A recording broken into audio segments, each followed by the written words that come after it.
All right, so I'm going to do one more video for now, and I'll see if there's any more requests for Japanese pronunciation guides for Genki 1. This is from book 1 for the Genki series if you're studying Japanese. Again, just a quick caveat, I'm not a native Japanese speaker. However, I did live in Japan for 5 years, so please take my pronunciation with a grain of salt. I'll try to give you some insight into the words as a foreigner, and hopefully that'll be useful for you. So, without further ado, let's jump right in. Chapter 4, Genki.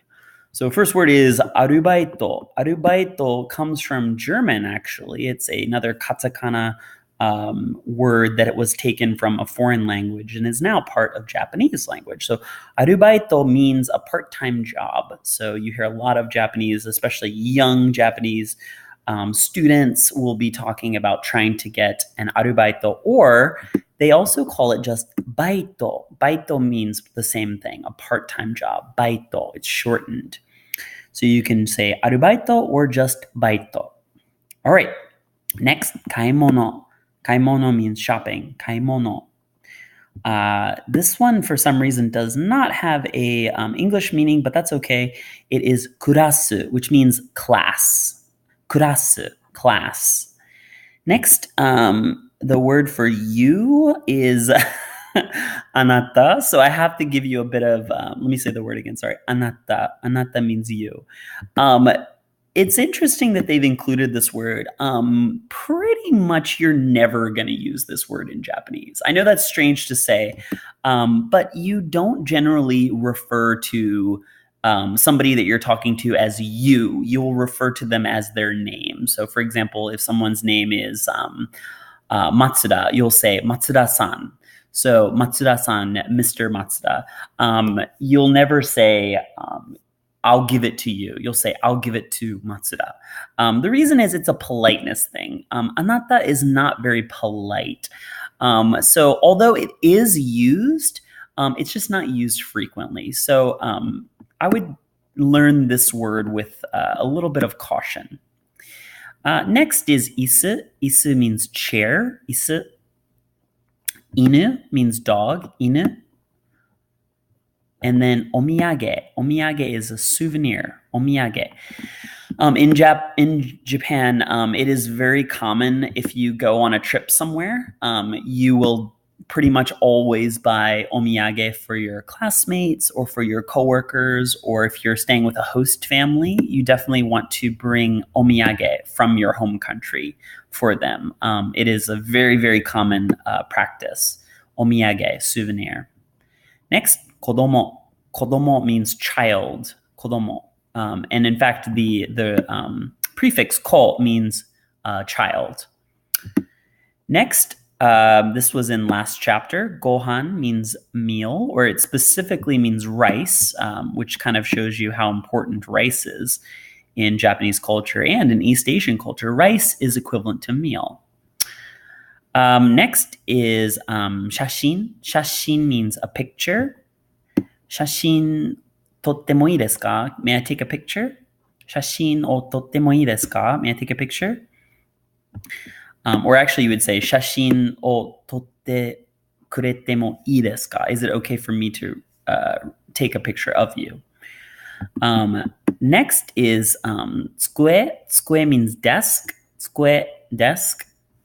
Next, tegami. Tegami is literally a hand paper. I'm sure you know origami.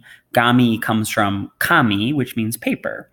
So tegami means a handwritten paper, a letter. Next, neko. Neko means cat. Neko. Then we have another word that comes from Portuguese into Japanese is pan. Pan means bread. Pan. If you studied Spanish or a lot of other Romance languages, you probably know that they're in their language that the word is also pan. So it's the same in Japanese. Pan means bread. Next is hito. Hito means a person. Hito, person. Next is meru. Meru means email. You also might hear denchi meiru. Denchi meiru means electronic mail or email. All right, next we have some places. So otera is a temple.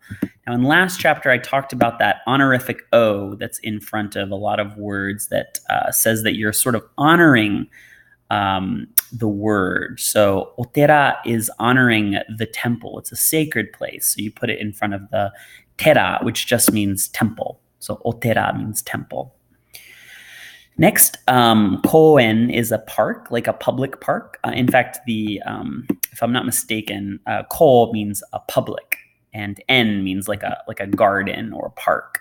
So koen means like a public garden, public park. Next word, you will visit a lot of supa if you ever live in Japan. A supa is a supermarket or a grocery store. Supa. Next is departo. Departo is a department store. Departo. And then we have bussute. Yes. Yeah. I've actually, the reason I'm sort of stumbling is I'm not used to this word. I'm trying to think if there's another word maybe I'm used to. Oh, well. Then byoin is a hospital. Byoin.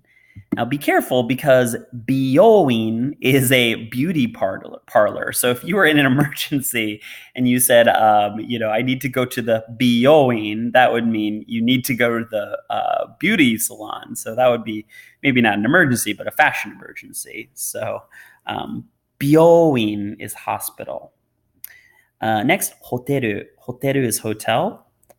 Then honya. Honya is bookstore. Hon means book. Ya means a shop. So honya, bookstore. Next, machi, town. Machi. Restaurant. Restaurant. Restaurant. Notice there's no t at the end of this word. It's just restaurant, ending with a n. Then kino means yesterday. Kino. Jikan means hours. So you might say, nanjikan benkyou shimashita ka? How many hours did you study?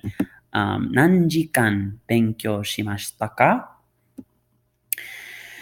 Senshu means last week. Senshu. So the shu here means week, as in shumatsu, the end of the week or the weekend. And then sen means like before, to go before. So senshu, last week. Toki, time, or when. Toki, time. This is sort of time in general. Next are the days of the week. And so I'll go through these really fast. I don't need to say a lot of these about these. But getsuyobi, kayobi, suyobi, mokuyobi, kinyobi, all of the days of the week. Now, a lot of times in Japan, you'll just hear things referred to as like getsuyo, like they don't even add the B at the end. Getsuyo, Monday, kayo, etc.